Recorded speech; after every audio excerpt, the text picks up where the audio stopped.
Hello guys! For today's video uban ko ninyo kay manghanap tayo ng niyog ngayong araw. So manglasik po ang tawag dito sa amin, no.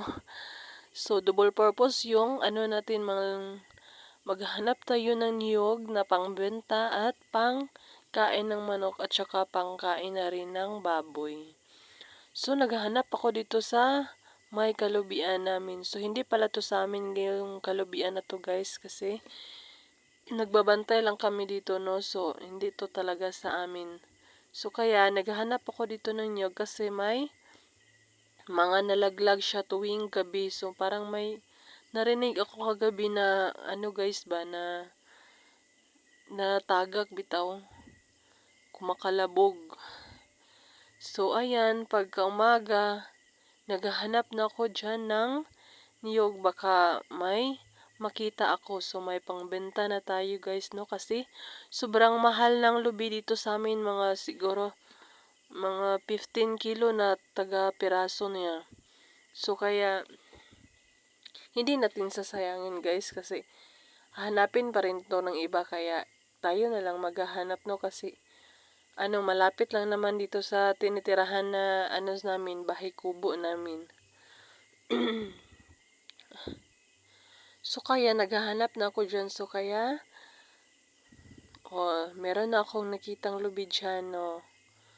So ito pala tong lubi guys ay parang larag guys. So kanabitang nalalagilag siya kahit hindi pa siya masyadong yung guwang na sa batawag na guys. So parang larag kung tawagin dito sa amin bitaw guys.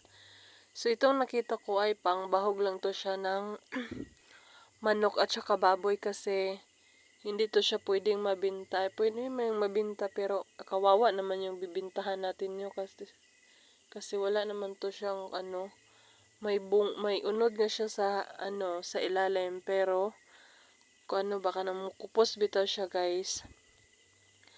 Maliit na lang yung makukuha nila. So kapag ibinenta natin to sa kanila, so kawawa naman sila. So at ito guys, nakakita ako ng totoong niyog, yung kino talaga guys. Ito talaga yung pangbenta. So isa lang po yung nakita ko na totoong lubi, totoong niyog yung mabibenta. Yung iba dyan ay hindi, larag po yan. O yan yung nakikita niyo, mga 6 siguro yung nakuha ko. So pangkain na po natin ng manok at saka alaga nating baboy. So kapag dito talaga tayo sa bundok guys, no, hindi na tayo mahirapan kung wala tayong mga pakain ng mga alaga natin, kasi maghahanap lang tayo ng niyog dito sa bakuran. So may pakain na tayo ng mga alaga natin.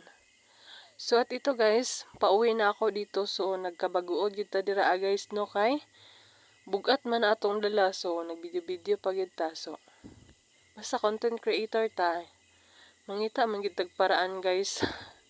So ganyan talaga ang buhay guys, no. So ayun lang guys, salamat sa iyong panonood. See you on my next video. Bye bye.